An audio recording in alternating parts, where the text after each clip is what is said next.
Well, very good morning to you, Desiree, and of course to our SABC viewers. According to my understanding, that interdict was actually filed yesterday. It's not just only the Democratic Alliance, but also the city of Cape Town that has actually joined that. So there are two interdicts against this march. And correct me if I'm wrong, I believe it will be heard this coming Friday. We heard yesterday some members of the DA in Cape Town just outlining their plans to actually interdict this march. We're less than 9 minutes away from this briefing where the CIC of the EFF, Mr. Julius Malema, will be outlining the plans for Monday's national shutdown. And of course, the bone of contention from this party is that they're protesting over the resignation of President Cyril Ramaphosa over the Phala scandal, and as well as the national energy crisis. But added to this, Desiree, other issues as well, the high unemployment rate, the high cost of living as well.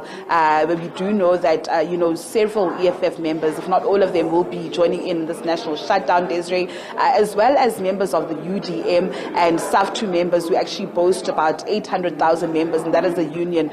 So these parties will be taking to the streets on Monday to actually protest over these issues. You've correctly cited there in your introduction, the issue of the DA, but also this national shutdown has actually drawn some criticism from, other stakeholders, some saying that, listen, they are forced to partake in something that they don't want to partake in that being the national shutdown. So we expect the EFF leader, Mr. Malema, to actually outline the plans to also respond to these two interdicts in regards to the march, and just also chart a way forward as to what will happen. We do know that members of the SABC and NAT joints have actually, are actually preparing for this national shutdown on Monday. As to the logistics and everything else, the EFF leadership will be briefing us in around 8 minutes or so in regards to this national shutdown that will be taking place on Monday. So I do implore our SABC News viewers to actually watch that briefing at 12 o'clock sharp. Back to you in studio, Desiree.